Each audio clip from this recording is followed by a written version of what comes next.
رہنی چاہیے تاکہ ہر شخص اپنے ضروریات زندگی کو مکمل طریقے سے حاصل کرنے کا اہل بن جائے۔ ایسا نظام، ایسا قانون قرآن اس کی طرف اشارہ کرتا ہے۔ وہ کہتے ہیں نا کہ قرآن وہی، اللہ پر ایمان، اس کی کیا ضرورت پیش آتی ہے؟ اگر کوئی شخص ویسے ہی خیرات کر رہا ہے، چیریٹی کر رہا ہے، دان پن کا کام کر رہا ہے تو کرتا رہے، تو اس کو وہی پر ایمان لانے کی، اللہ کی ذات پر ایمان لانے کی ضرورت کیا پڑتی ہے؟ یہی وہ ضرورت ہے۔ جب آپ ان سے پوچھیں نا کہ انسان کو دوسرے انسان کی مدد کیوں کرنی چاہیے، تو ان کے پاس جو جواب ہوگا آپ اس سے اندازہ لگا لیں گے کہ کتنا ان کے جواب کے اندر اپنے دعوے پر دلیل موجود ہے۔ زیادہ سے زیادہ کیا کہتے ہیں کہ انسانی فریضہ ہے۔ یہ فریضہ کس نے آپ کے اوپر عائد کیا ہے؟ وہ کون ہے جو اس فریضے کو عائد کر رہا ہے؟ فریضہ تو وہ ہوتا ہے جو کسی کی طرف سے عائد شدہ ہوتا ہے۔ تو جس نے عائد کیا ہے تو یقینی طور پر آپ اس کے اوپر اتنا یقین رکھ رہے ہیں کہ جو اس نے بتایا ہے وہ صحیح ہی ہوگا۔ وہ کون ہے؟ یا زیادہ سے زیادہ ان کے پاس جواب یہ ہوگا کہ بھائی اگر ہم ان کی مدد کریں گے تو اگر ہم پر کوئی برا وقت آئے گا تو یہ ہماری مدد کر دیں گے، ہم بھی اس معاشرے کا حصہ ہے تو ہمیں بھی مدد مل جائے گی۔ لیکن جو شخص اگر ایسا انتظام کر لے کہ اس کے اوپر فقر و فاقہ دور تک بھی نظر نہ آتا ہو، تو کیا ان کا یہ جواب درست ہو سکتا ہے؟ لازمی طور پر ان کو اس قانون پر، اس ذات کے اوپر ایمان لانا پڑے گا کہ جس نے ربوبیت عالم کا یہ سبق دیا ہے، ربوبیت عالم اس کائنات کے اندر رکھی ہے اور لوگوں کو بھی اس کی طرف راغب کیا ہے، اور وہ اس قانون کو بنانے والا اور لوگوں میں بیان کرنے والا ہے کہ ہر ذات صرف اسی لیے ہے کیونکہ وہ دوسری ذات کے لیے فائدے کا باعث بنے۔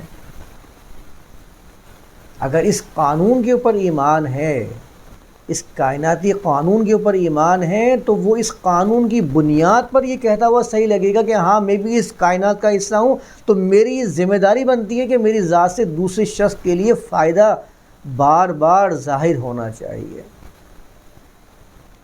جب آپ اس قانون کو مان لیں گے تو آپ خود ہی اس قانون کو بنانے والے کے معترف ہو جائیں گے، کیونکہ قانون ہوتا ہی تب ہے جب کوئی قانون دان ہو۔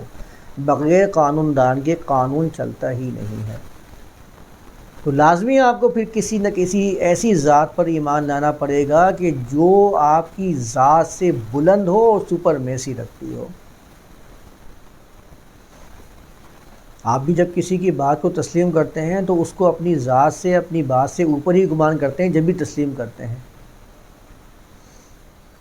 تو لازمی طور پر جب یہ بات آئے گی وَآتَ الْمَالَ عَلَىٰ حُبِّهِ، تو آپ نے اپنے مال کو دیا اس کی کشش کے باوجود، اس کے ساتھ اپنی زندگی کو سہارا لگانے کے باوجود بھی آپ نے مال دیا، تو ہی آپ کشاد کو حاصل کر سکتے ہیں۔ اور یہ جو بات چل رہی ہے یہ اجتماعی طور پر قرآن بیان یہاں کر رہا ہے، وَآتَ الْمَالَ عَلَىٰ حُبِّهِ، کیونکہ انسان اور حیوان کے اندر کچھ چیزیں تو بالکل بیسکس ہیں جو حیوانیت میں پائی جاتی ہیں اور انسان کے اندر بھی پائی جاتی ہیں۔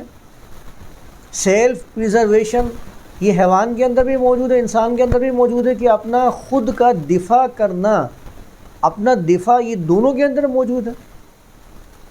جذبہ تغلب جس کو ہم کہتے ہیں، اپنے آپ کو بلند بنا کر ثابت کرنا، جہاں پر غلبہ حاصل کر سکتا ہوں وہاں پر غلبہ حاصل کرنا، یہ جانور کے اندر بھی ہے، انسان کے اندر بھی ہے، جس کو سیلف ایگریشن کہتے ہیں انگلش کے اندر۔ ریپروڈکشن کا جو معاملہ ہے اس کے اندر بھی جانور بھی اور انسان کے اندر کیا فرق ہے؟ جانور بھی اپنے بچوں کی اسی طرح پرورش کرتے ہیں، ان کی دیکھ بھال کرتے ہیں جس طرح انسان اپنے بچوں کو سکھاتے ہیں، دیکھ بھال کرتے ہیں۔ ٹائم پیریڈ کا فرق ہو سکتا ہے، طریقہ دونوں کا سیم ہے، معاملات دونوں کے سیم ہیں۔ تو وہ کون سا مقام ہے جس میں انسان اور حیوان کے درمیان فرق ہو جاتا ہے اور انسان اپنے آپ کو حیوانوں سے بلند سمجھنا شروع کرتا ہے؟ وہ جو فرق ہیں وہ انسان کو ان سے بلند کر کے دکھاتے ہیں، جس میں نے کئی مرتبہ کچھ باتیں بیان کی بھی ہیں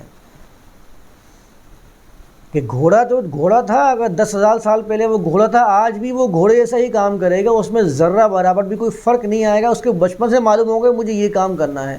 لیکن انسان کے اندر جو ارتقاء کا معاملہ ہے وہ ہر وقت اپنے آپ کو چینج کرنے کی جستجو میں لگا رہتا ہے۔ 10,000 سال پرانا انسان آج کے انسان جیسا قطعاً نہیں ہے۔ وجہ یہی ہے کہ وہ اپنے شرف کو سمجھنے کی کوشش کرتا ہے، بلکہ حیوان تو ایک درجہ انسان سے اس معاملے میں فوقیت رکھتے ہیں کہ جانور اگر یہ دیکھ لیتا ہے کہ میرا چارہ سے میرا پیٹ بھر چکا ہے تو وہ اس کی بالکل پرواہ نہیں کرتا کہ اس چارے پر منہ ڈال کر کون کھا رہا ہے، وہ چھوڑ دیتا ہے اس کو دوسروں کو کھانے کے لیے۔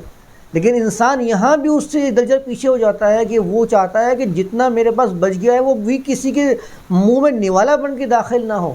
یہاں پر آ کے انسان اپنے آپ کو جانور سے بھی نیچے کی طرف لے کے چلے جاتا ہے، کم سے کم وہ اس درجے میں بلند تو ہے انسان سے۔ لیکن جانور اس چیز کی تمیز نہیں کر پاتا ہے کہ یہ جو چارہ رکھا ہے یہ میرے مالک کا ہے یا دوسرے مالک کا چارہ ہے، وہ اس میں تمیز نہیں کرتا۔ انسان کو اس میں تمیز سکھائی گئی ہے اور وہ اس تمیز کا خیال بھی رکھتا ہے، چاہے وہ خدا پر ایمان لے کر آئے یا نہ لے کر آئے۔ اس کے ذہن میں یہ ہوتا ہے کہ اگر میں تمیز نہیں رکھوں گا تو کل کو دوسرا تمیز نہیں رکھے گا، اگر میں آج دوسرے کے لیے بربادی کروں گا تو دوسرا میرے لیے بربادی کا سامان پیدا کر دے گا۔ اس لیے وہ اتنی قید اور غن لگاتا ہے مختلف چیزوں پر۔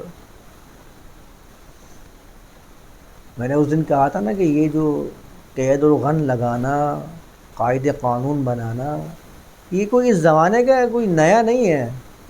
جیسے ہم وہ قرآن کی آیت کی بات کرتے ہیں نا، کل ما کنت بدعا من الرسل، ان سے کہہ دیجئے میں کوئی نیا رسولوں میں سے نیا نہیں ہوں، یہ قانون تو ہمیشہ سے چلتا آ رہا ہے۔ تو یہ کوئی نیا نہیں ہے، بلکہ یہ ہمیشہ سے جو اللہ کی طرف سے رہنمائی انسان کے پاس آتی رہی ہے اسی کا نتیجہ ہے، جس کو آپ انکار کر دیتے ہیں یہ کہہ کر کہ نہیں انسان کے پاس تو ساری عقل موجود ہے، اس کو کسی خارجی نصیحت کی ضرورت ہی نہیں ہے۔ اگر آپ کو کسی خارجی نصیحت کی ضرورت ہی نہیں ہے تو پھر آپ بھی جو دوسروں کی نصیحت پڑھ رہے ہوتے ہیں اور اس سے بہت کچھ سیکھنے کا دعویٰ بھی کرتے ہیں تو وہ بھی خارج سے ہی آپ کو ملی ہے، آپ کے اندر سے آپ کی داخلی صلاحیت کی وجہ سے آپ کو حاصل نہیں ہو سکی ہے۔ تو خارجی کسی انسان سے ملے یا کسی انسان سے اوپر کی ذات سے، مانتے تو آپ بھی ہیں کہ خارجی نصیحت میں نے لی ہے کسی سے،